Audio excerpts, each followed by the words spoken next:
Hola, buenas tardes a todos. Hoy una nueva X-Talks ahí, de X-Hub ahí, donde tenemos, como siempre, presentando talento muy potente, interesante y relacionado con el mundo de la inteligencia artificial. Y en este caso tenemos a alguien muy especial como Carlos Alfonso Ruiz Guido. Hola, Alfonso, ¿qué tal? Hola, me da mucho gusto estar por acá, Plácida. ¿Qué Gracias tal? por la Bueno, invitación. nos hablas desde México, ¿no? Hablo desde México, desde cerca de la Ciudad de México. Este, Perfecto. Perfecto. sí, Pues bueno, vamos a hablar de muchas cosas como todas las X-Talks, pero sí que es verdad es que esta X-Talks la hemos adelantado porque vamos a hablar primero un poquito de lo que es la escuela Bourbaki, pero también de un proyecto, una iniciativa que tenéis, ¿no? En este sentido, alrededor de la ciencia de datos y de bueno, todo el mundo de la inteligencia artificial. Antes de nada, bueno, explícanos un poquito la escuela Bourbaki, que es en la que estáis trabajando y se os está conociendo mucho en la comunidad de inteligencia artificial, pues un poco cuál es el objetivo, el propósito, cómo nació, y qué es lo que ofrecéis y cuál es vuestra experiencia en este mundo de la inteligencia artificial. claro, Plácido. Pues el Colegio de Matemáticas Bourbaki lo fundamos junto con algunos colegas matemáticos hace ya cerca de 3 años. Es un colegio de matemáticas, nos gusta siempre recalcarlo. Es decir, no es un colegio de programación, es un colegio de matemáticas. Sin embargo, pues por deber moral, prácticamente, muchos de nuestros cursos están relacionados con inteligencia artificial, con ciencia de datos. Recientemente comenzamos un proyecto relacionado con finanzas. Entonces, digamos, a mí me gusta pensar en el Colegio de Matemáticas Bourbaki como un lugar donde caben todos los matemáticos, pero también los no matemáticos, siempre y cuando estén interesados en las matemáticas y en sus aplicaciones a distintas áreas, como puede ser la industria, los negocios, ingeniería, finanzas, ¿no? Nosotros nos dedicamos a enseñar este tipo de temas a individuos, a compañías, pero también recientemente nos dedicamos a ayudar a resolver problemas de consultoría, ¿sí? Entonces, nuestro único requisito es que los problemas involucren matemáticas. Si hay matemáticas, nosotros nos consideramos buenos solamente en matemáticas, ¿no? Y un poquito más, pero principalmente en matemáticas. Entonces, si no hay matemáticas, pues no es nuestro proyecto. Si hay ideas de matemáticas que nosotros podamos explotar, lo que nosotros sabemos hacer, pues entonces sí nos involucramos. Bueno, ahí realmente entiendo que en vuestra escuela vendrán matemáticos que quieran conocer inteligencia artificial y programación, puesto que al final la inteligencia artificial también implica, evidentemente, programación y otras muchas cosas de las que hablaremos, pero también vendrá mucha gente de áreas tecnológicas que quieren fortalecer sus matemáticas, puesto que al final la inteligencia artificial, el, el propio análisis, los algoritmos, cualquier cosa se puede decir en este sentido, cualquier modelización de problemas y de la misma realidad es matemática, ¿no? Entonces, es verdad que no sé si debido a esto, ¿no? Esto aquí te lo pregunto, las matemáticas han cobrado un protagonismo creciente, casi al final son protagonistas en muchas ciencias, pero tanto en sectores tecnológicos, eh, supongo que a raíz del éxito o del hype o de la tendencia o del crecimiento de la inteligencia artificial, al final las matemáticas han vuelto a estar a cobrar ese protagonismo que habían perdido en ese sentido, ¿no? Es decir, hay una demanda también de profesionales en esta área brutal, ¿no? Entonces, supongo que hay una convergencia de las dos cosas. Matemáticos que están especializándose en inteligencia artificial y programadores o tecnólogos y de otras ciencias que están yendo hacia matemáticas para fortalecer sus conocimientos en inteligencia artificial, ¿no? Hay unas sinergias Y interesantes. en cuanto a eso, o sea, fíjate que es mucho más fácil que una persona del mundo tecnológico quiera aprender matemáticas que un matemático quiera aprender ciencia de datos, ¿no? O sea, la mayoría de en nuestros cursos sí es cierto que llegan estos perfiles, ¿no? Una persona que estudió un doctorado en matemáticas y quiere moverse a conseguir un trabajo en ciencia de datos o algo así, sí, ese es uno de los perfiles. De hecho, cuando nosotros comenzamos el curso, y el colegio en general, nosotros pensamos que esa iba a ser la mayor cantidad de personas que íbamos a tener, ¿sí? O sea, personas que estudiaron matemáticas puras y a lo mejor se quieren mover a algo más aplicado, pero yo pienso que el 80% de las personas con las que nosotros trabajamos son de perfil tecnológico o de negocios incluso. De negocios yo creo que, o sea, personas que estudiaron un MBA y que a lo mejor quieren abrir un startup o gestores de proyectos, directores de un proyecto dentro de una empresa, que a lo mejor ellos saben de administración, pero quieren empaparse un poco más de qué es esto de la inteligencia artificial. Estos son los perfiles más comunes para nosotros, por lo menos. Sí, porque hay una demanda, bueno, al menos por lo que yo conozco, sobre todo aquí en Europa y en España, ¿no? Es decir, una carencia, bueno, toda la gente que el principal tracción e interés en inteligencia artificial viene de gente de tecnología, ingenierías informáticas, que al final quieren especializarse, gente que está cursando o ya ha cursado, o profesionales que quieren hacer reskill hacia inteligencia artificial.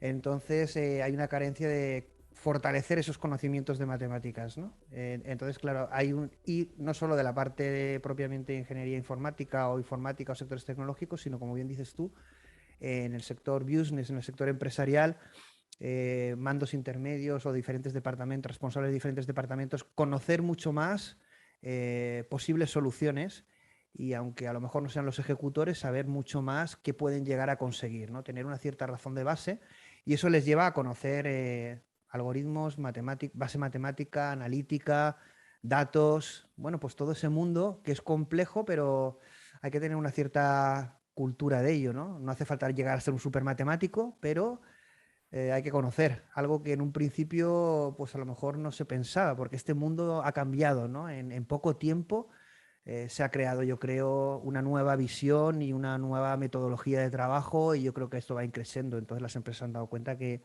o se suben al carro y se forman o están perdiendo pues un factor competitivo crucial, creo yo.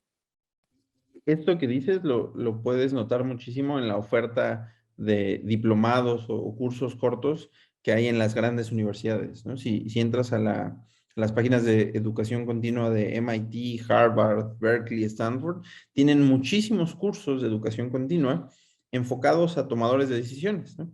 O sea, a personas que nunca en su vida quizás han tenido nada que ver con la inteligencia artificial, pero ahora se encuentran como un alto cargo o un director de un proyecto en una empresa tecnológica y la experiencia en administración o en business que ellos tienen, pues no es suficiente porque necesitan conocer del negocio, necesitan conocer un poco del negocio, ¿no? Entonces, estas universidades ofrecen muchísimos cursos y es algo que nosotros pues hemos intentado aprovechar, ¿no? Ofrecer un contenido en castellano que sea Ujú. riguroso desde un punto de vista matemático, que sea competitivo con la calidad que se ofrecen en este tipo de Y escuelas, ¿no? actual, ¿no? Y actual, ¿no? Y Que actual, realmente esté un exacto. poco a la vanguardia, que esté en contacto con este mundo que está en constante evolución, ¿no?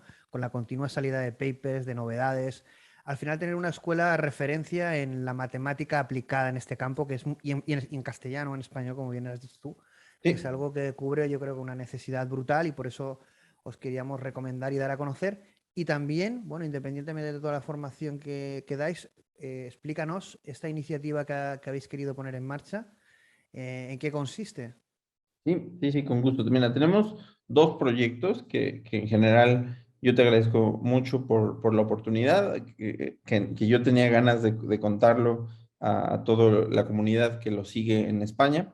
Uno de ellos es que algunos de nuestros cursos ahora se están ofreciendo en un horario amable con el horario que ustedes tienen. Nosotros empezamos a ver que había personas que en nuestros cursos de las 6 de la tarde aquí cuando son las 4 de la mañana en España, se inscribían a los cursos, veían las grabaciones, pero pues nunca se podían conectar, ¿no? O sea, Claro. tomaban el curso solamente viendo las grabaciones. Entonces, en un curso que está por la mañana, pero la mayoría de las personas están en un curso, o sea, la mayoría de las personas en España están en un curso muy tarde y pues la verdad no creo que sea la experiencia educativa que nosotros estamos ofreciendo. Ver los videos ayuda, pero siempre el horario en vivo es mucho mejor, ¿no? Entonces, en diciembre vamos a empezar con un curso que es a un horario razonable en España, a las 6:30 de la tarde, y dura 2 horas, son 4 sesiones a la semana durante 12 semanas, y bueno, yo los invito a que conozcan un poco más sobre este curso. Y el otro proyecto que a mí me emociona bastante es un proyecto en donde, o sea, es un proyecto al que le vamos a dedicar un año. Vamos a escoger a los 4 proyectos más interesantes. Hemos lanzado una convocatoria, que te agradezco mucho que se la compartas a la comunidad. Y entonces vamos a elegir los 4 proyectos que a nosotros nos parezcan más interesantes y de manera gratuita vamos a resolver esa problemática que puede tener una empresa, que puede tener una pyme, o sea, o que puede tener una persona particular, ¿no? En una iniciativa personal. Estos proyectos tienen que estar relacionados con ciencia de datos o con finanzas, esa es la primera condición. Y la segunda condición es que, bueno, sea un proyecto interesante, ¿sí? Eso sin duda alguna, y que nosotros nos parezca viable entregar una solución o un benchmark, un inicio de solución durante 3 meses. Nosotros no pondríamos en producción esto, entregaríamos la solución en forma de API, ¿sí? Y el tercero de los requisitos es que la empresa o los individuos que nos compartan este problema, nos compartan también su base de datos, ¿sí? O sea, nosotros nos gustaría mucho que todos nuestros cursos fueran bases de datos elegidas por nosotros, ¿sí? O sea, donde nosotros ya sepamos qué queremos enseñar y entonces podamos usar algunas de las bases de datos. Ya lo hacemos con algunos de nuestros proyectos, con algunos de nuestros estudiantes, pero es algo que yo he aprendido en los últimos años. Los cursos de Machine Learning y Ciencia de Datos no son cursos si no tienes una base de datos asociada a este curso, ¿no? O sea, está muy bien las explicaciones pedagógicas y está muy bien ser buen profesor, creo que sin duda es lo más importante, pero necesitas una buena base de datos donde la gente vea lo que está pasando, ¿no? Y donde vea un caso de estudio. Un caso de uso en el que puedan ver la utilidad directa de esto. Has comentado que debe ser enfocado estas propuestas que puede hacer, entiendo, cualquier empresa que tenga un problema o un escenario donde poder aplicar este tipo de tecnologías, sector o aplicación financiera, o puede ser una aplicación industrial, una aplicación de logística, una A un aplicación de negocio, exactamente. Puede dentro de ser lo que lo que ajá, sea. lo que sea. Sanitario. Sanitario puede ser incluso un problema académico, ¿no? O sea, a lo mejor un grupo de personas que estudian biología o que estudian algo relacionado con química y que no han tenido la oportunidad a lo mejor han escuchado, perdón, a colegas que usan Machine Learning o usan inteligencia artificial para resolver algunos de sus problemas con sus datos y ellos no han tenido la oportunidad de acercarse a estos métodos. Pues justamente eso es una de las razones por las que queremos hacer, ¿no? La idea es que planteen un problema, que ellos crean que, o sus departamentos o su equipo crean que pueda solucionarse a través de estas tecnologías, después eso vosotros lo evaluaréis, y que Exacto, evidentemente tenga esa empresa unos datos para que con ellos vosotros podáis darle una solución a ese problema de forma efectiva, ¿no? exactamente. En todas esas propuestas vosotros vais a elegir aquellas que pueden tener mayor impacto, sean de mayor calidad, y vais a escoger, ¿cuántas? ¿Tres? ¿Cuatro? ¿Has dicho? Vamos a escoger 4. Van a ser 3 meses durante el 2022. ¿Y trabajáis en coordinación como si fuerais un departamento, No, un equipo colaborando con esa empresa? totalmente. O sea, va a ser como si nos estuvieran contratando para un proyecto de consultoría, ¿no? O sea, así como nosotros trabajamos en nuestros proyectos de consultoría, vamos a tener reuniones semanales, vamos a tener una persona dentro del colegio asignada a resolver este problema, a lo mejor de tiempo parcial, a lo mejor no va a ser una persona completamente asignada, pero bueno, por lo No, menos pero algunas horas a la semana dedicada a eso y vamos a tener reuniones nosotros como equipo con las personas para que la solución sea una solución de su problema, ¿no? No solamente que nos regalen sus datos. es, bueno, exactamente. Entonces, bueno, la preocupación que pueden tener las empresas es que esa solución va a ser expuesta de forma pública, pero va a ser propiedad de la empresa. ¿Cómo va a ser un poco la utilización de la solución al final? Sí, la solución se la queda la empresa Ajá, Ujú. nosotros firmamos un NDA para dejarles la solución a ellos. Lo único que nosotros, o lo que nosotros pedimos, a lo mejor en algunos casos no es poco, pero lo que nosotros pedimos es los datos o Ajá. una parte de los datos, ¿sí? Y el permiso para, dentro de nuestros cursos, decir que en esa empresa con nombres y apellidos se resolvió este problema usando estos datos, ¿no? Claro, Lo que, también poder dar a conocer ese caso de uso y esa que habéis aplicado una solución de éxito, claro, darlo a conocer. E- Exactamente, ¿no? O sea, nosotros queremos que nuestros estudiantes vean cómo se implementa eso, ¿no? Nuestros cursos son mucho mejores cuando ellos pueden entrar a la página de internet y de la empresa y ver dónde se solucionó el problema. Entonces, eso es lo que nosotros queremos hacer. Y para las empresas que estén preocupadas por la cesión de datos, que sabes que sobre todo aquí en Europa, pues bueno, supongo que es algo positivo, hay una preocupación siempre, no sé si somos pioneros en cuanto a defender la privacidad. Ahí, como bien pone en vuestro banner, utilizáis una tecnología para protección de datos que es la privacidad diferencial. Explícanos un poquito en qué consiste este método y bueno, para las empresas que estén preocupadas ante la cesión de datos, ¿qué hacéis? ¿Cómo hacéis este tratamiento? ¿Qué protocolo seguís? ¿Cómo los protegéis? Porque es muy interesante.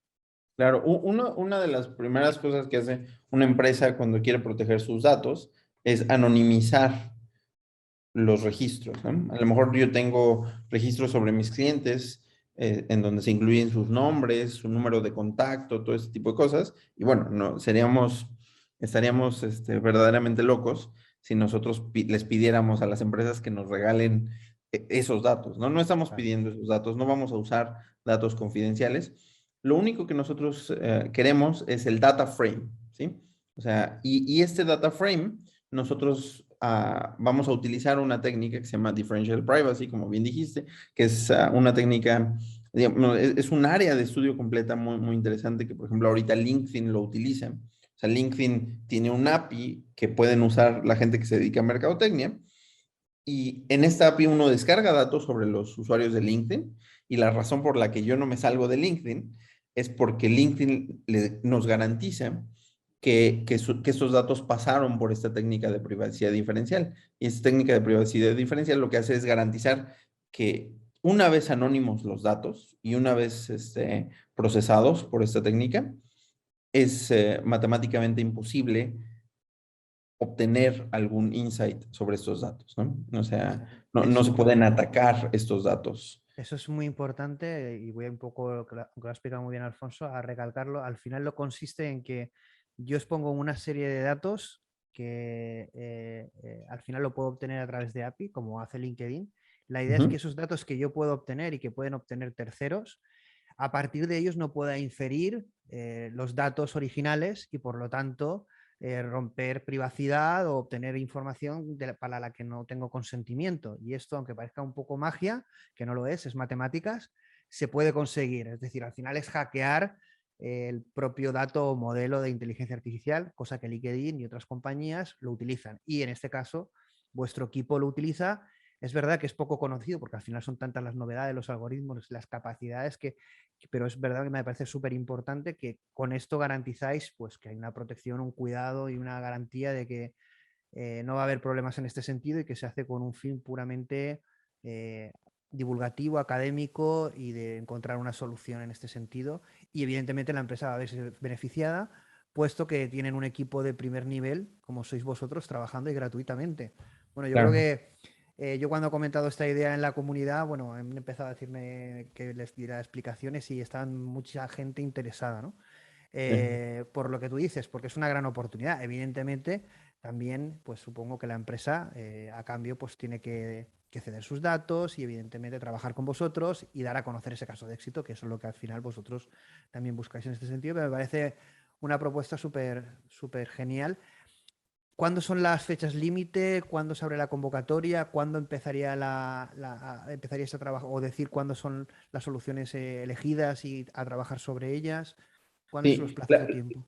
la fecha límite es el 31 de diciembre de este año. A partir de ahí, nosotros durante los primeros 15 días vamos a anunciar quiénes son los ganadores y dependiendo de la situación de la empresa, empezaremos a trabajar a más tardar principios de febrero. Ajá. Pues ¿De me acuerdo? parece... Entonces, la idea original es que el 1 de febrero ya podemos empezar a trabajar con esas empresas. Nosotros tenemos un formulario de registro que le agradezco mucho a Plácido que se los compartan. A partir de ahí, nosotros vamos a evaluar, vamos a tener algunas reuniones o entrevistas con las propuestas para conocer un poco más de los detalles, que ellos sepan más de qué se trata la iniciativa y sobre todo que estén tranquilos que verdaderamente no están comprometidos sus datos. Ujú. Lo único que nosotros queremos es que la gente vea ese caso de estudio, ¿no? Esto es muy parecido a lo que hace, por ejemplo, los Harvard Case Studies, ¿no? O sea, en la escuela de negocios de Harvard, ellos tienen unos pequeños documentos donde justamente le compran a las empresas problemas de negocio. Y estos problemas de negocio son los que después enseñan en sus cursos, ¿no? En México hay una escuela que se llama el IPADE que hace algo parecido. Ellos compran los casos de estudio porque son valiosísimos que una empresa te comparta esta información, ¿no? Entonces nosotros somos un poco más pequeños, no podemos comprar bases de datos. Entonces lo que decidimos para remediar este problema es algo en lo que yo creo, ¿no? Que yo creo que y que tiene que ver con el tipo de proyectos que vamos a elegir. No vamos a elegir proyectos donde la gente ya lo pueda hacer y simplemente no lo quiera hacer, ¿no? O sea, vamos a elegir proyectos en donde a lo mejor es una empresa pequeña que todavía no está segura que la ciencia de datos le pueda ayudar Ahí es donde y, voy, sí. y quieren, justamente, pues quieren probar, ¿no? Quieren probar y no quieren gastar dinero. No solamente a nosotros, a todos nos conviene que haya más empresas involucradas en soluciones tecnológicas. Entonces, por un lado, queremos las bases de datos, pero por el otro lado, pues queremos ayudar a que más empresas se suban a este tren.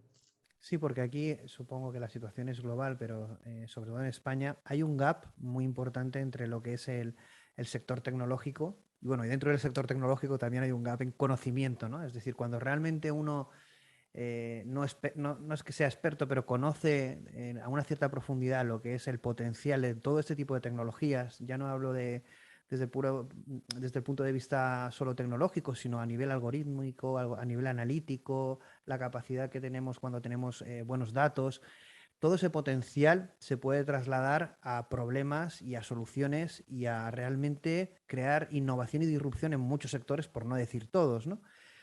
Eso evidentemente el sector tecnológico lo sabe, con mayor o menor conocimiento de causa, porque hay mucho hype, ¿no? Pero bueno, eso es otro tema que ahora tocaremos, pero es verdad que el sector business, que es como va a otra velocidad y quizá, pues de alguna manera es como otorgarle un poder al sector tecnológico, a la inteligencia artificial, que parece que va a cambiarlo todo y que les otorga una capacidad de competitividad que si no se suben a ese barco lo van a perder, pero ellos no saben por qué.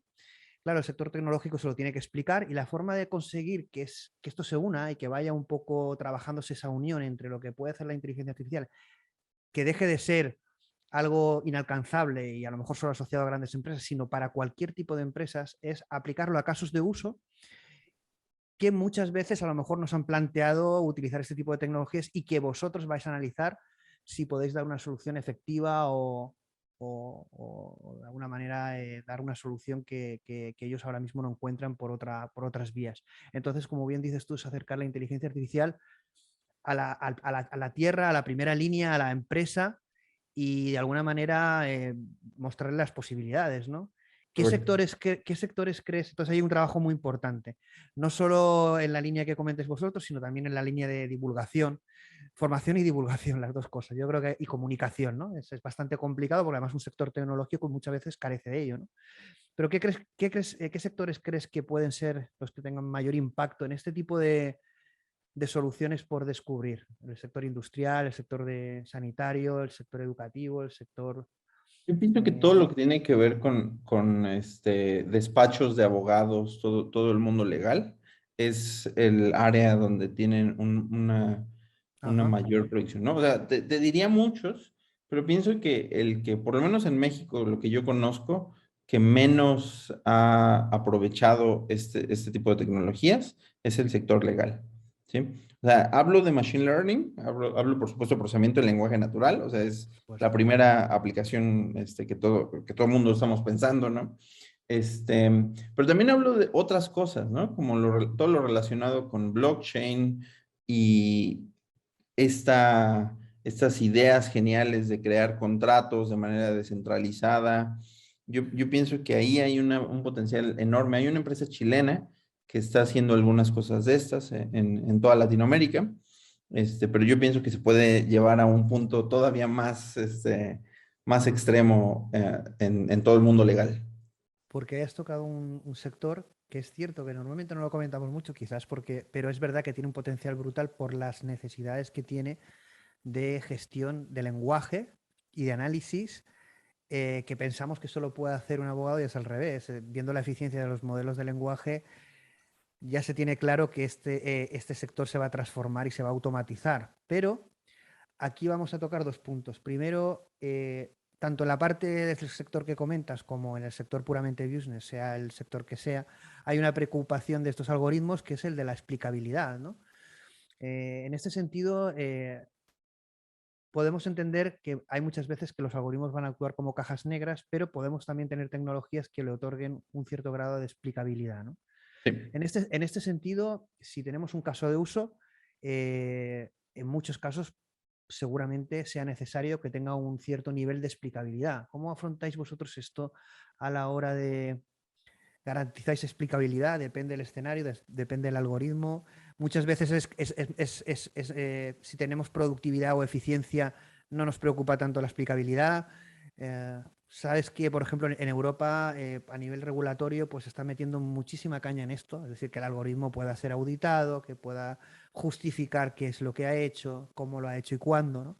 Hay una preocupación importante, ¿no? De que si la inteligencia artificial va a tomar decisiones, tenemos que saber por qué. ¿Esto cómo lo claro. afrontas a nivel matemático, Yo, yo, algorítmico?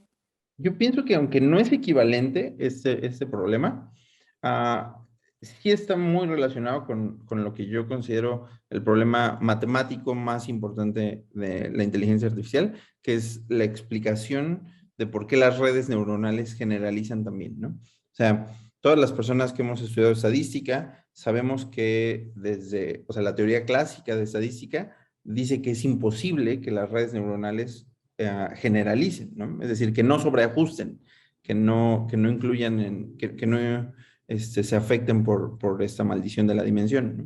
Entonces, por un lado, yo pienso que ese es el problema matemático más importante dentro de la inteligencia artificial. Y este problema, aunque, insisto, no es equivalente a la explicabilidad, yo pienso que siguen dos líneas paralelas. Si podemos resolver uno, vamos a poder impactar en el otro. Entonces, uh, ¿cómo lo afrontamos nosotros? Desde un punto de vista académico, tratando de hacer mucho énfasis en la interpretabilidad, ¿no? O sea, la interpretabilidad es una propiedad matemática que tienen los algoritmos. Cuando uno dice que un árbol de decisión es interpretable, es porque está construyendo un orden lineal sobre las características, ¿no? Cuando uno dice que una red neuronal no es interpretable, pues hay una formalización de ese resultado, ¿no? Algunas veces en términos de valores de Shapley, teoría de juegos y todo eso. O sea, lo interpretable está muy relacionado con entender estadísticamente por qué un algoritmo funciona bien.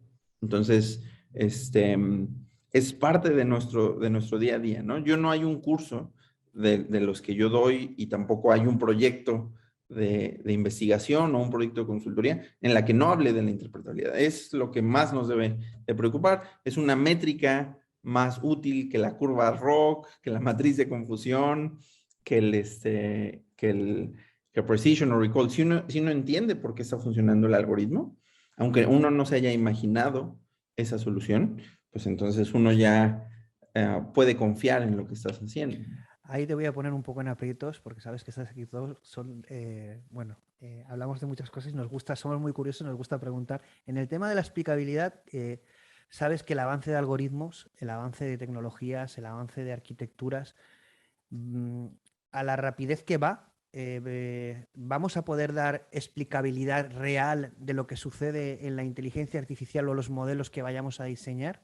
Vamos a tener garantías de que todo lo nuevo que va a surgir vamos a poderle darle explicabilidad, o va a llegar un momento que la inteligencia artificial o las tecnologías van a una velocidad o infieren información o generalizan de una manera en que no vamos a poderle dar una explicabilidad real y lo que vamos a proporcionar al cliente es como un resumen de cómo actúa ese algoritmo. O siempre vamos a tener la explicabilidad en este sentido. No, yo pienso que no, o sea, yo pienso que ya llegamos a un punto en el que no hay explicabilidad, ¿no? O sea, muchísimos de los modelos que se usan, desde sistemas de recomendación, procesamiento de imágenes, resúmenes de texto, esos modelos no son explicables ya, son Esto cajas es, negras. esto es muy bueno que lo digas porque cuando hacemos debates en XHub ahí, que es otra línea de programas donde hacemos debates, comentamos mucho esto, es decir, cómo se puede legalmente exigir una explicabilidad a algo que no lo puede tener, ¿no? Esto cómo nos lo vamos a comer en Europa al menos. Sí, no, no, no. O sea, por ejemplo, es posible que estés hablando de esta famosa ley Riders, ¿no? Que está en España, que pide que los modelos sean transparentes, los que Sí, sí, bueno, deciden quiénes. y ahora quién- auditables con Sí, explicabilidad y con, bueno, ya a nivel europeo con multas, evidentemente ya para claro, claro. eh, no sé, hay una Incluso- preocupación tanto en la industria, en la propia el sector profesional de inteligencia artificial para cumplir la legalidad y también las empresas por decir en este sentido, bueno, realmente si no podemos utilizar aquellos modelos que no son explicables y como bien dices tú, muchos no lo son, vamos a poder a lo mejor quizá perder eficiencia en aquellos países donde la regulación no sea tan estricta. Claro. Digamos, aquí voy a jugar al abogado del diablo. Sé que posiblemente no estés muy de acuerdo conmigo, pero yo pienso que se tiene que detener la, la eficacia en pos de la explicabilidad en algunos casos, ¿no? O sea, mi ejemplo favorito es el sector financiero, ¿no? O sea, la crisis del 2008 no, no, no, yo me dedico a esto, ¿no? Yo no diría que es culpa de los algoritmos, ¿no? Porque yo sé que los algoritmos no son malos, ni hay ni es la película de Odisea de Kubrick, ¿no? Yo sé que así no funcionan las cosas, ¿no? Sin embargo, si nosotros no entendemos las predicciones para un tema tan delicado como es el sector financiero, pues entonces significa que no podemos estarnos tranquilos, ¿no? Y lo digo incluso desde un punto de vista como como un matemático, curioso por el funcionamiento de las cosas. O sea, yo pienso que todo mundo deberíamos de decir, bueno, hay algunas cosas que no voy a poder utilizar para predecir cáncer. Hay algunos modelos que yo no voy a predecir para asignarle un crédito a una persona. Entonces yo pienso que es cultural, debemos de acostumbrarnos que esos modelos que no son interpretables, que no son transparentes, a lo mejor está bien que no se usen en todos lados hasta que sean interpretables, ¿no? Que eventualmente Claro. yo pienso que sí podrían ser. Ahí te doy un poco la razón en el sentido de tenemos que garantizar la explicabilidad, puesto que si no, la recepción de estos modelos va a ser negativa e incluso tendríamos que frenar el uso de ellos, ¿no? Puesto que estamos en un proceso en Claro, que si directamente damos rienda suelta a eso, esto va a haber como una reacción muy negativa y va a impedir que incluso el propio sector reaccione o evolucione, ¿no? Yo ahí creo que claro. ahí sí que te doy la razón, pero no sé si estarás conmigo en que va a llegar un momento, viendo cómo esto evoluciona, en que la explicabilidad no va a estar del lado humano, es decir, va a llegar un momento en que van a ser los propios algoritmos quienes se expliquen ellos mismos, puesto que no vamos a tener la capacidad ni mental ni intelectual de dar esa explicación a algo tan complejo. O sea, yo estoy de acuerdo contigo en que vamos a necesitar alguna astucia, probablemente que venga de la ciencia de datos, algún algoritmo muy inteligente, que encuentre esa explicabilidad, ¿no? Ahora, desde mi formación matemática, yo pienso que todo lo que uno entiende se lo puede explicar a cualquier persona, ¿no? Entonces, o sea, esto es algo de lo que yo hablo mucho con mis estudiantes. O sea, si uno está diciendo que entiende un modelo, pues es capaz de en un minuto sin mentir, decir las generalidades de cómo está funcionando, ¿no? Entonces, o sea, si esas máquinas nos ayudan a encontrar esa interpretabilidad, nos lo van a poder explicar a nosotros de una manera resumida y nosotros se los vamos a poder explicar a nuestros jefes que no saben matemáticas, a los que no sepan matemáticas, de una manera resumida, ¿no? Entonces, o sea, yo pienso que eventualmente sí es cierto que se va a complicar, se va a complicar, se va a complicar, pero la esencia, esa siempre va a ser, uh, siempre se va a poder transmitir de manera sencilla. Ujú. Pues vamos a hablar de otro tema bueno, supongo que preocupa en Europa, pero preocupa en todos los niveles y es la carencia de talento, ¿no? Es decir, la falta de talento, no ahora, sino en un futuro, puesto que aquí en el sector de data science, inteligencia artificial, hay un boom. La inteligencia artificial y estas tecnologías están cambiando el mundo y lo van a cambiar y van a crear el futuro. Y va a haber una demanda brutal de talento en este sentido y ya hay unas carencias y una guerra por talento y por fidelizarlo, por encontrarlo a nivel global, ¿no? Una locura. En este sentido, evidentemente, vosotros jugáis un papel importante puesto que sois formadores, pero ahí vuestros alumnos que son personas, al final muchos vienen para formarse desde, pues quizá desde carreras universitarias, pero muchos vienen haciendo un reskilling, ¿no? En este sentido Sí. de, a lo mejor ya tienen una formación profesional o una trayectoria profesional y lo que buscan es transformarse o aprender porque quieren cambiar su trayectoria profesional, mejorarla o enriquecerla en ese sentido. A nivel humano, el reskilling está muy bien, es muy positivo, siempre estamos aprendiendo, los del sector tecnológico y otros sectores. Es verdad que llevamos ese ritmo acelerado de vida, pero esto en general es complicado, ¿no? Es decir, esta continuo aprendizaje, continuo Sí, sí, sí. transformación, tener esta visión tan abierta, puede ser un poco estresante, no es muy humana, ¿no? Casi es artificial esa capacidad de reskilling, ¿no? Aunque se venda muy positiva y muy happy, yo creo que está causando también mucho trastorno, ¿no? Mucha Bueno, exigencia al ser humano. yo creo que es cruel en algunos casos, ¿no? Porque, o Sí, sea, un porque poco. hay gente que la pasa mal, porque hay gente que estudió algo lejano a las matemáticas justo porque no quería hacer esto, ¿no? Y imagínate un abogado que de repente le dicen que tiene que aprender a entender esto, ¿no? O sea, yo entiendo que no es no es fácil. Este, lo que hemos intentado en el colegio es hacer distintos escalones en donde la gente tiene que estar, ¿no? O sea, no le podemos exigir el mismo conocimiento a una persona que estudió alguna ingeniería, a una persona que estudió derecho, ¿no? O sea, no podemos exigirle de ninguna manera lo mismo. Entonces, o sea, yo pienso que hay cosas muy sencillas de inteligencia artificial y de machine learning que se le pueden enseñar a un público muy amplio. O sea, muy amplio me refiero verdaderamente a cualquier persona que haya terminado un bachillerato. Son ideas generales, ¿no? Son ideas generales que como todos, ¿sí? A qué edad, perdón que te interrumpa, a qué edad empezarías a enseñar conceptos básicos de inteligencia artificial, matemáticas? O sea, Desde a programar o antes. Sí, desde la sí, sí. escuela secundaria, ¿no? O sea, a programar desde la escuela secundaria, sin duda, ¿no? Hay ahí no recuerdo bien su nombre, pero él dice que ya no se le debe de enseñar a integrar y derivar a los alumnos, se les tiene que enseñar a programar, ¿no? Y no sé, de alguna manera estoy de acuerdo, ¿no? Me duele por ser matemático, pero creo que estoy de acuerdo desde un punto de vista laboral. Porque en un futuro es igual que nos pasó cuando salieron las calculadoras, es decir, al final no vamos a no vamos a saber la base, ¿no? Vamos a saber operar con esas cajas, esas Totalmente. capacidades. Y entonces, bueno, quizá no tengamos un conocimiento tan profundo, pero tampoco tenemos tiempo y si queremos avanzar, pues tenemos que tener la capacidad con nuevas herramientas de jugar con todas esas tecnologías de forma mucho más fácil, ¿no? Es decir, al final, si tienes un lenguaje matemático que te permite derivar, integrar o generar un algoritmo, tampoco tienes por qué saber la base, ¿no? De cómo está hecho, ¿no? Porque si no, si tienes que saber desde el principio, quizá hay que darle un enfoque mucho más práctico, porque parece que es lo que exige la sociedad y también es lo que motiva mucho más al alumno, ¿no? Aunque ahí se pierde una parte, supongo que los de la vieja escuela, como en tu caso y en el mío, que yo también soy de vieja escuela en cuanto a la parte de programación, no la matemática, que me fascina, se pierde algo, ¿no? Ahí se pierde algo bastante, ¿no? Sí. O sea, por ejemplo, dejo contarte algo que a mí me gusta bastante contar. Nosotros tenemos un catálogo de cursos enfocados a personas muy jóvenes, ¿no?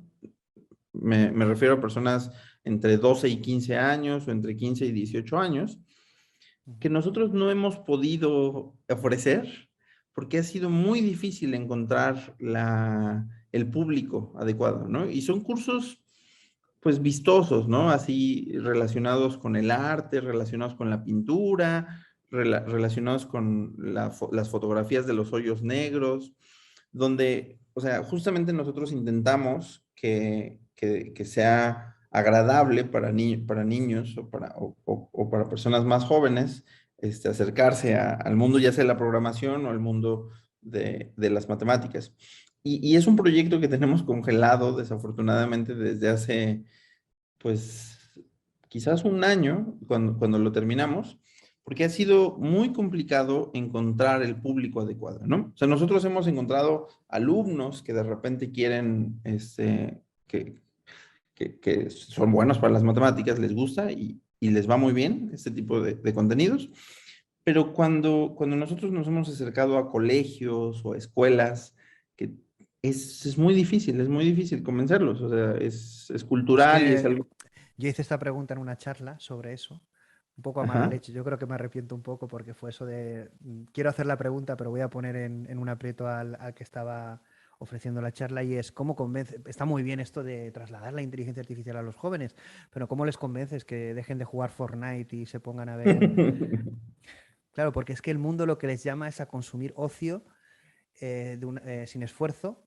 Y esto, aunque es muy bonito de aprender, y la verdad es que con un enfoque práctico y en cualquier área, si quieren en videojuegos, en arte, Claro, en lo claro. que quieran, es que es en lo que les guste, es verdad que requiere esfuerzo. Claro, Eh, y es que, eso es lo difícil, ¿no? Porque tú les puedes contar la parte muy bonita, pero si les quieres enseñar de verdad, tienen que hacer un ejercicio, o sea, tienen que sentarse un día a hacer un ejercicio. Porque si no hacen ese ejercicio, la siguiente cosa que les querías contar bonita, no la van a entender. O sea, se van a quedar solamente en la parte muy vistosa, ¿no? Entonces yo pienso que ahí es un cambio profundo en el sistema educativo que aquel contenido obligatorio tiene que incluir continuaciones, ¿no? O sea, continuaciones lógicas hacia toda el área de ciencia de datos o toda el área relacionada más con el desarrollo de software. Y yo pienso que muchas escuelas se quedan están porque muy ahí, desactualizadas. evidentemente, allí, como bien dices tú, bueno, tenemos un problema y es lo que dices tú. Por un lado, la formación para generar talento o para hacer un reskilling de talento. Por otro lado, la gente joven motivarla para que se suba a formarse en este tipo de tecnologías. Y en este sentido, evidentemente, lo que no sabemos es ni la solución y si la va a tener. Me explico. Quizá podamos encontrar una solución y empezar a generar talento y generar una sociedad formada. Y esto sería lo positivo, es decir, sería, oye, vamos a conseguirlo más pronto o más tarde que la gente haga eso, pero quizá vamos a otra línea, a mí no me gustaría pensarlo, pero hay que planteárselo, que es que quizá este tipo de tecnologías y más como avanza y la exigencia que tiene, va a ser solo aplicada por una élite, entre comillas. Es decir, que realmente no va a haber un talento masivo para todas las empresas, sino que el talento, como es además exigente, es verdad que dentro del data science hay determinadas tareas que la puede hacer gente a un nivel muy básico, pero cuando hablamos de una cierta complejidad, quizá no todos puedan subirse a ese carro, ¿no? Y entonces, ¿qué vamos a una inteligencia artificial desarrollada por una élite?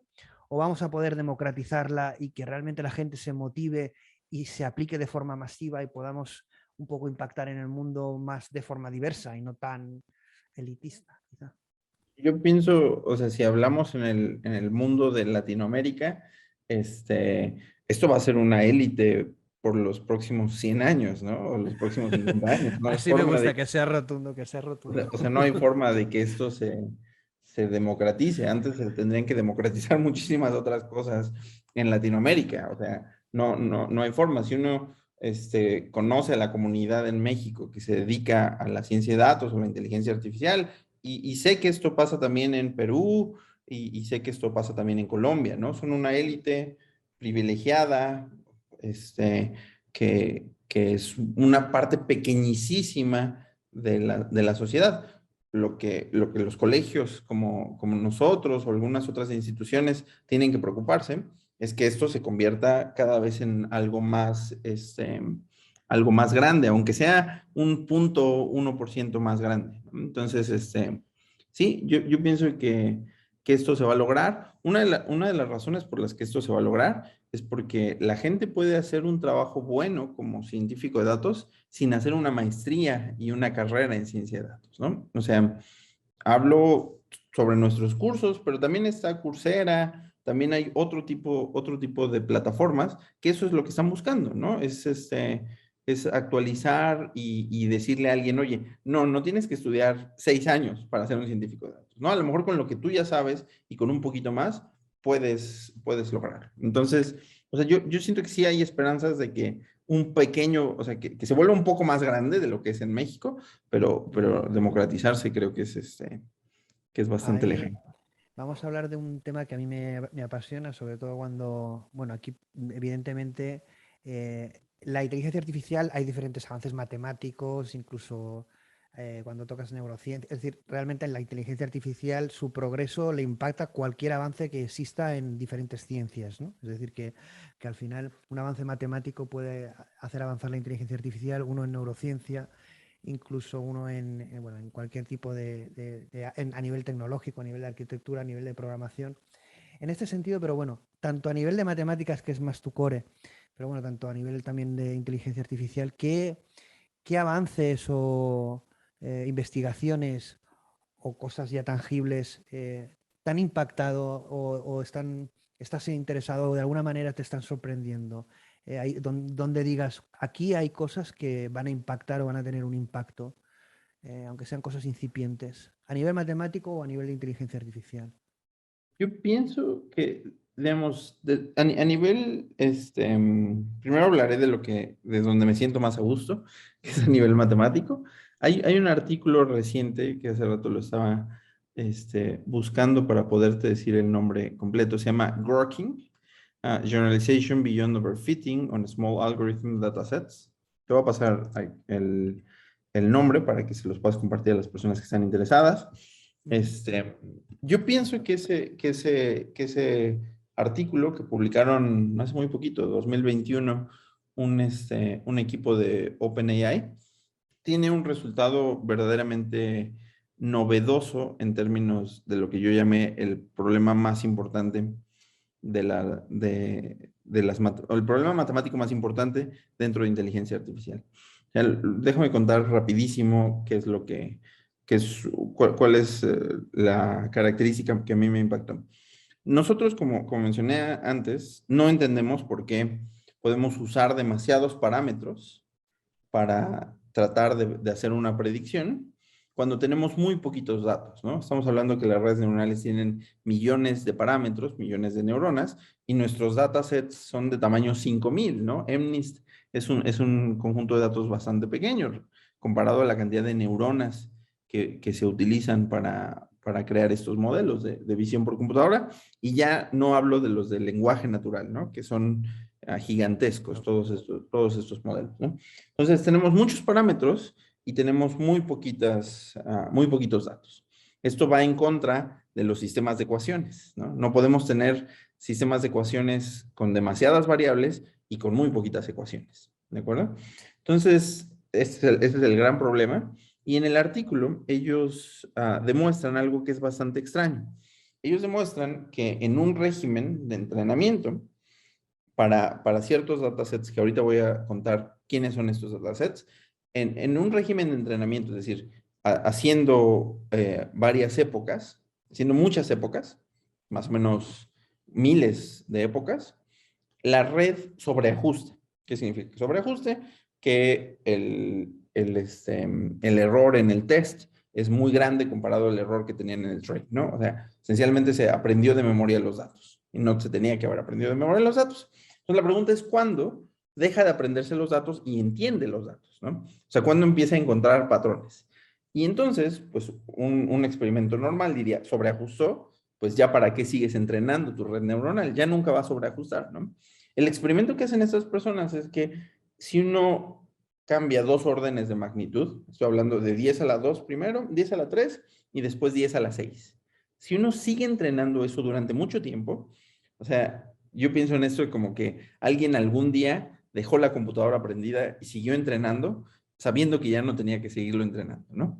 Entonces lo siguió entrenando, dejó su computadora prendida y de repente se da cuenta que se fue de vacaciones y dejó su computadora prendida Sabe y lo mismo. regresó y después de llegar de vacaciones, se da cuenta que ya no sobreajusta. O sea, el error en el test ya disminuyó, verdaderamente.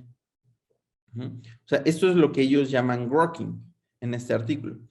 Grok es una palabra de un escritor que inventó un escritor de ciencia ficción norteamericano, que es algo así como asimilar, ¿sí? Entonces, la afirmación que ellos están haciendo es que, aunque a nosotros nos parezca que ya sobreajustó, en realidad las redes neuronales todavía tienen la capacidad de permanecer en un régimen de sobreajuste durante muchísimo tiempo y eventualmente reducir el error y aprenderse verdaderamente las otras, ¿no? O sea, esto es algo que en la práctica nunca habíamos notado, ¿sí? O sea, en la práctica ni siquiera fenómenos como double descent, que es un fenómeno similar, se habían notado. Es Entonces, decir, que después del overfitting, es decir, hay un proceso de asimilación. después del overfitting hay un proceso de asimilación siempre y cuando uno tenga muchísima paciencia. Ajá. Entonces, o sea, esto, la Eso verdad, no se había planteado, ¿no? Es muy no se había novedoso. planteado, no se había planteado. Y pues, algo que es muy interesante es que estos datasets no son bases de datos reales, son bases de datos inventadas, ¿sí? O sea, son bases de datos relacionadas con multiplicación o división en algún anillo. Entonces yo pienso que lo que sería fantástico es encontrar un dataset real en donde esto ocurra, ¿no? Si eso pasa, creo que estaremos cerca de que se abran muchas más preguntas sobre cómo funcionan las redes neuronales, ¿sí? Entonces, desde un punto de vista matemático es eso. Desde un punto de vista de inteligencia artificial, yo pienso que las redes de Turing, creo que en algún momento te comenté, Sí, me es, comentaste, sí. es Eran lo muy que. desconocidas. Bueno, lo comenté con la comunidad y con gente que... Y no lo conocía casi nadie, pero muy desconocido. Bueno, coméntanos un poco.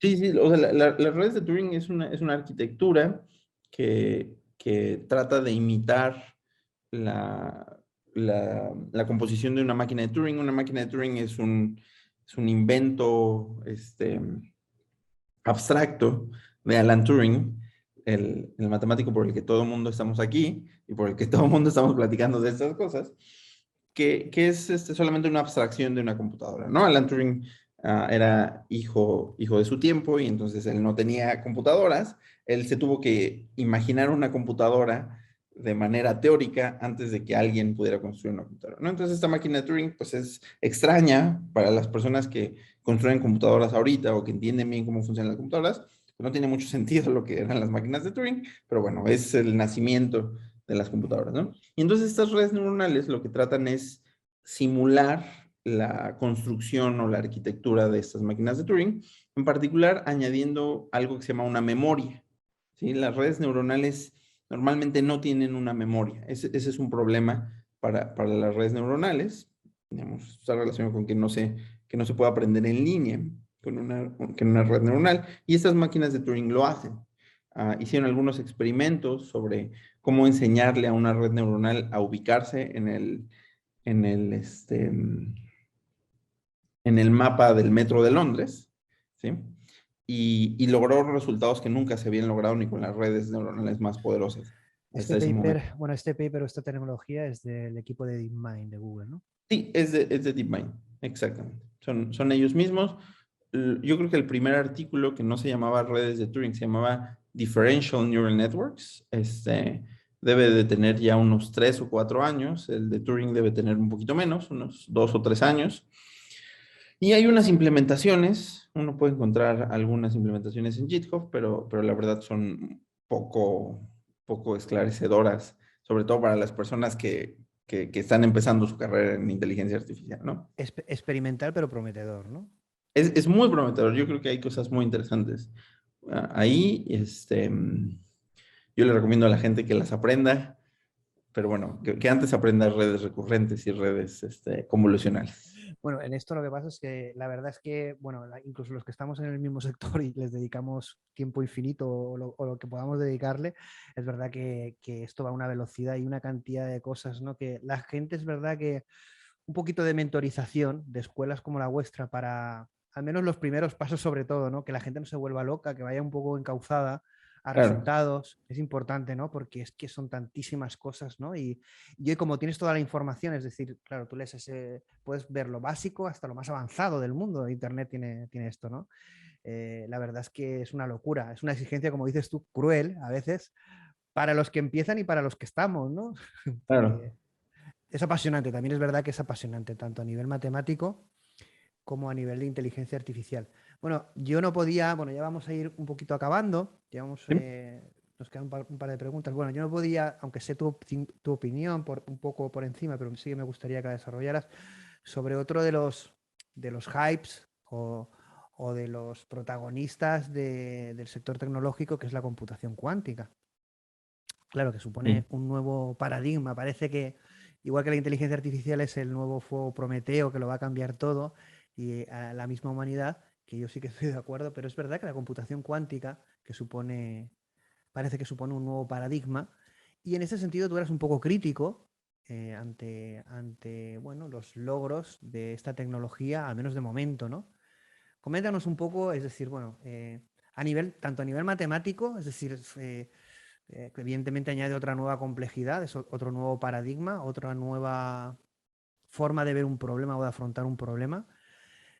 Muchas veces se enfoca desde el punto de vista de optimización, pero evidentemente, al menos desde mi acercamiento, realmente supone un nuevo paradigma en cuanto a la creación de soluciones eh, que evidentemente no estamos acostumbrados porque tenemos un pensamiento muy secuencial y la computación cuántica en este sentido y la algorítmica permite otro tipo de cosas. Entonces no sé la matemática en vuestro caso o la física, cómo afronta eso para llevarlo a un enfoque práctico y a nivel formativo, es decir, en este sentido si lo contempláis también.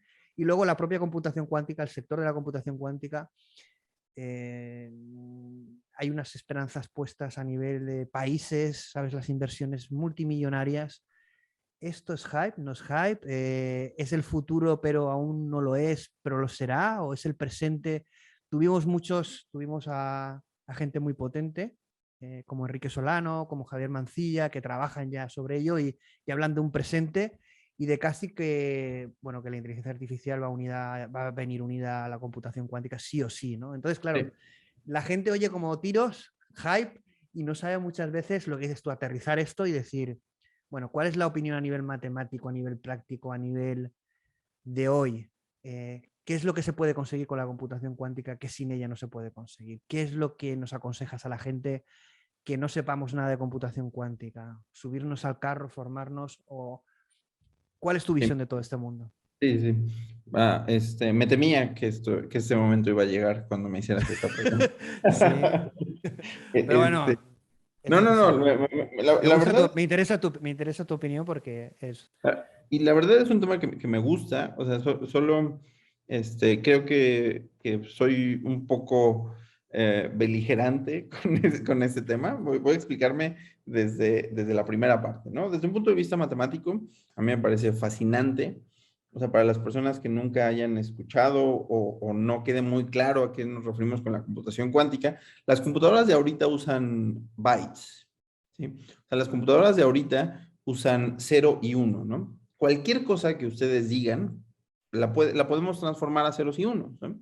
Si ustedes quieren escribir un número, pues un número, aunque sea muy grande, lo podemos transformar a binario y que sea ceros y unos, ¿no? Si ustedes quieren escribir un mensaje, pues le podemos dar no, números a las letras del abecedario o a las palabras del diccionario y entonces pueden escribir un mensaje en binario. Eso se puede hacer, ¿no?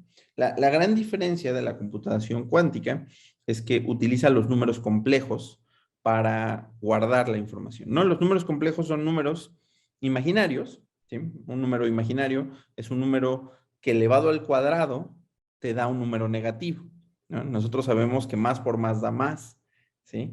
Entonces, sin embargo, hay números que se llaman números imaginarios que más por más o él multiplicado por sí mismo te puede dar un número negativo, ¿no? Eso es extraño. Pero esto es una discusión que se resolvió hace 200 años, probablemente, ¿no?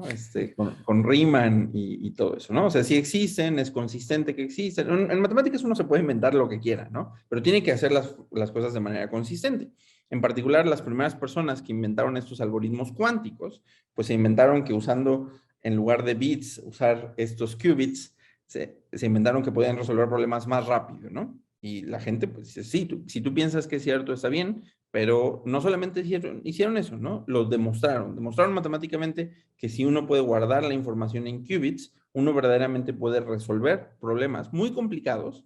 Estoy hablando de la factorización de enteros, no, prácticamente todo, ¿no? O sea, descubrir, robarnos con nuestras tarjetas de crédito en Internet, eso lo podrían hacer, ¿no? Solamente conociendo nuestra clave pública.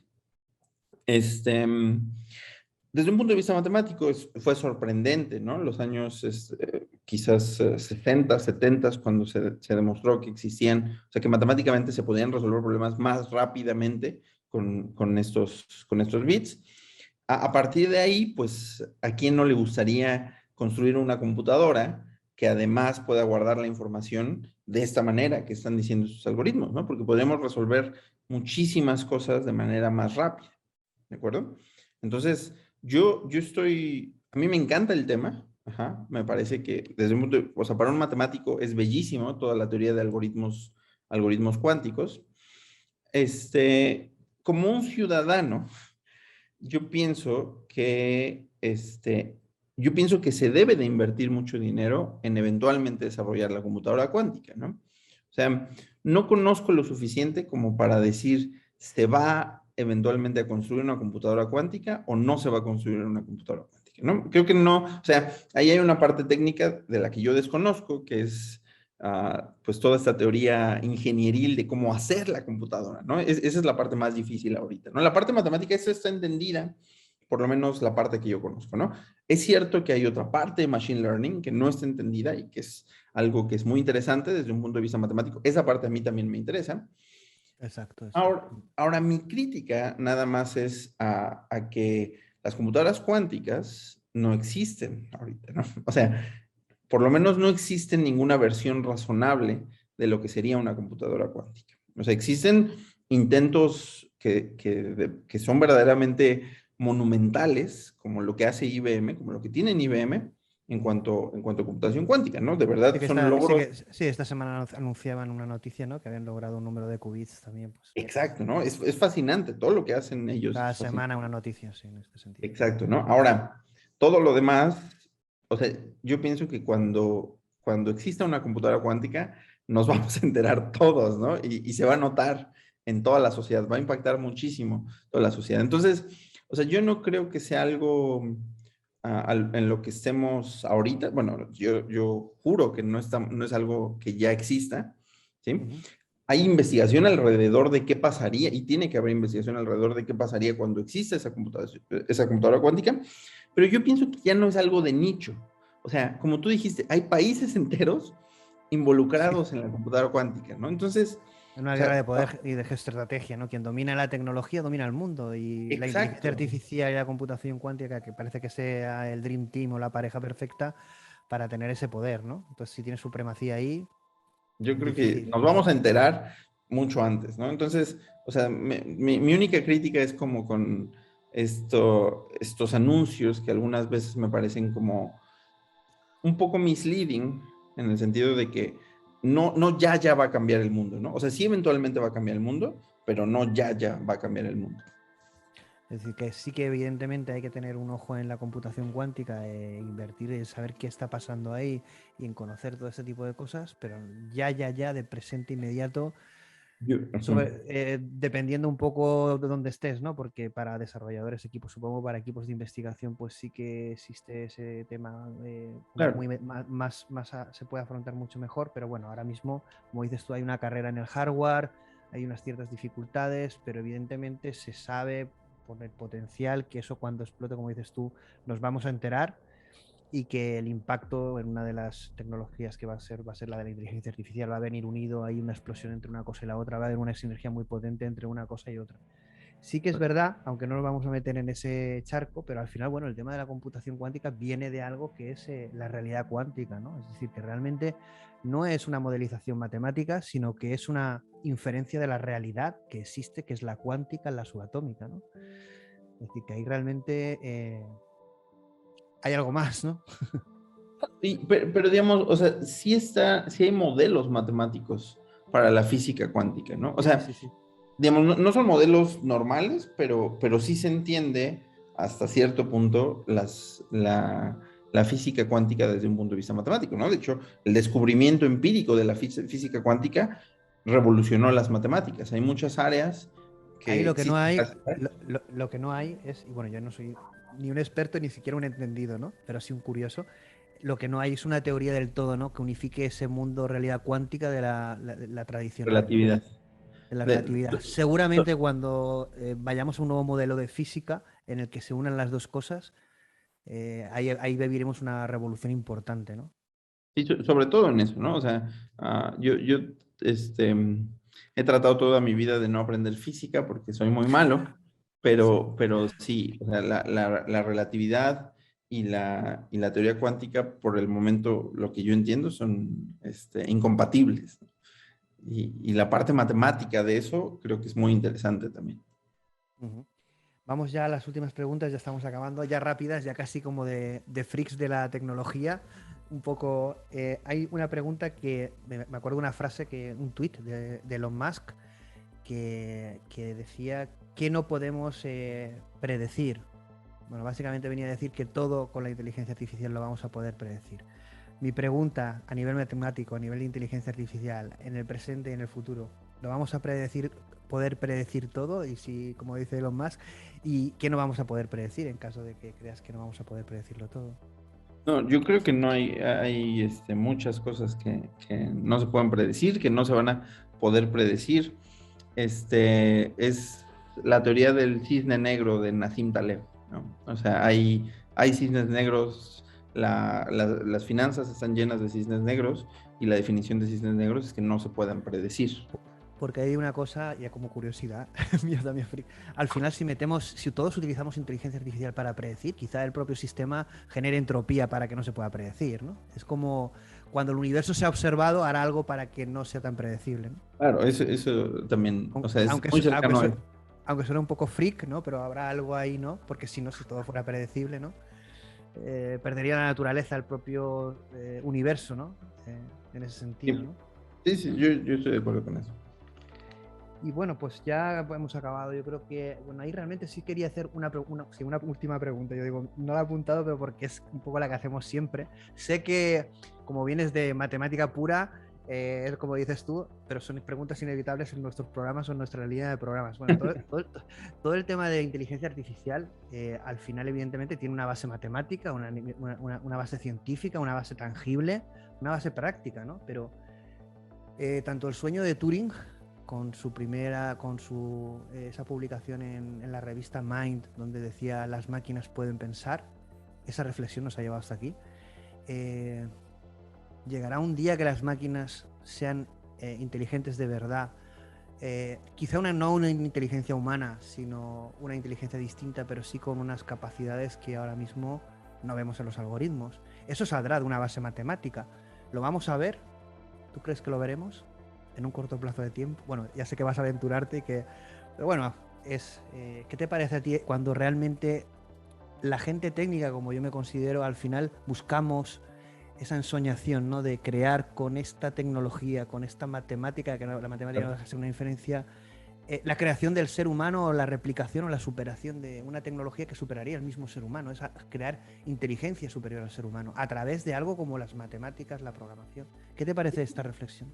Yo pienso que para muchísimas tareas hay algoritmos que ya superan al ser humano, ¿no? O sea, para visión por computadora, las redes convolucionales son mejores que los seres humanos, ¿Qué ¿no? es lo que hace al ser humano único y no replicable? Yo pienso que no va a haber una computadora que pueda desempeñarse mejor en todas las áreas, ¿no? Es algo que en estadística se conoce como el non-free lunch theorem, ¿no? O sea, el teorema de la imposibilidad de tenerlo todo. Esto también existe en finanzas, ¿no? Yo pienso que hay un non-free lunch theorem para la inteligencia y es o sea, es más fácil desde un punto de vista matemático que eso no exista a que exista. Piensen, por ejemplo, en el trabajo de Gödel. Yo estudié Sí. como formación lógico, ¿no? Yo estudié lógica matemática y eso es lo que dicen, ¿no? Hay cosas que son ciertas que dentro de un sistema no se pueden, no se pueden demostrar ciertas. Entonces, en ese sentido, soy gödeliano y Bueno, en el grupo tenemos, bueno, me considero yo también muy de Bedeliano también, entonces esto van a estar mucha gente de acuerdo en este sentido. Evidentemente, las matemáticas, el mensaje son apasionantes. Vivimos un momento histórico, yo creo, en el tema de surgimiento de tecnologías y de aplicaciones de inteligencia artificial, también computación cuántica que veremos y otras tecnologías.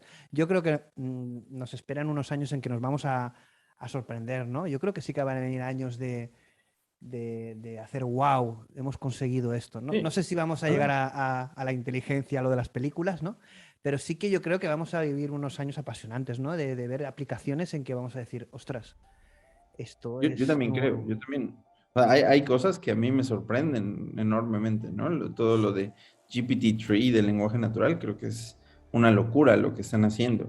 Ujú. Y, y esto es lo más conocido de lo Y que hay. bueno, y ahí uno de los motivos de esta charla yo era dar a conocer esta escuela que para mí es súper necesario justamente por eso, por formar talento, por la capacidad del equipo y de los profesores y los cursos y los contenidos y sobre todo pues por tener un enfoque muy matemáticas aplicado a inteligencia artificial y en castellano y también bueno lo que decís vosotros, hacéis formación, hacéis consultoría, es decir que las diferentes empresas, equipos de desarrollo, que sean tecnológicas o no, pueden contar con vosotros para colaborar con vosotros.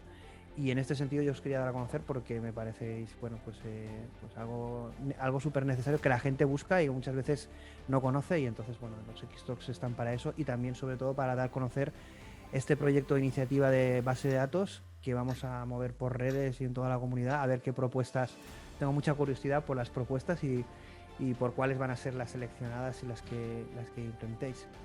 Y bueno, y decirte ya por acabar, y luego tú comentas si quieres despedirte, pues para mí es un placer, ha sido un placer conversar contigo sobre todos estos temas. Para mí es un lujo poder hacerte estas preguntas, ir conociéndote más y bueno, un placer aceptar la invitación y estar en contacto. Esperemos que contar contigo en otras ocasiones. Yo te agradezco muchísimo, Plácido, por la invitación, por la facilidad para dar a conocer estos proyectos. Estamos muy agradecidos todos en el colegio. Va a ser un gusto seguir participando con ustedes. Pues un saludo, Alfonso. Un abrazo. Perfecto. Un saludo a todos. Chao.